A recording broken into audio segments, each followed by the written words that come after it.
I think that true sustainability is rooted in community. And community really needs three things to thrive. It needs people, it needs place, and it needs history or heritage. And these three things are all interconnected. And the actions that we do as people have a direct result on our place and on our history. And it's through those actions that we have the power to build sustainable communities and to form them. And it's also through those actions that we have the ability to destroy them. In 1957, we built a dam on the Columbia River at the Dalles, and the Dalles Dam flooded Celilo Falls. 15,000 years of continuous habitation, fishing, and trade that were the heart of sustainable American Indian culture from Washington, Oregon, Idaho, and Montana were erased, and the tribes whose cultures thrived on this community were displaced. This building, the Kitsap Mall, was opened in Silverdale, Washington, a little bit north of Bremerton. And it did to Bremerton what the dam on the Columbia did to Celilo Falls, and it basically destroyed a community.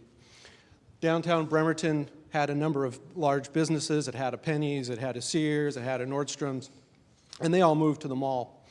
With them followed the small businesses and the people that made a small, thriving urban community basically vanish. And so in 2009, by the time our office purchased this building to participate in some redevelopment work in downtown Bremerton, the people had left, the buildings were falling apart, and the history and the heritage of Bremerton were beginning to fade. And so a group of young leaders in the firm convinced another group of the older leaders in the firm who were paying the bill for this project that maybe we could develop this old concrete box into a model of sustainable design. And people walk into this building, and the first thing they do is they look up at the big fan and they say, "What's that?" And that is our cue to tell them a story, the sustainable story about our building. And every member of the community who comes in leaves this building back into the community and spreads that story.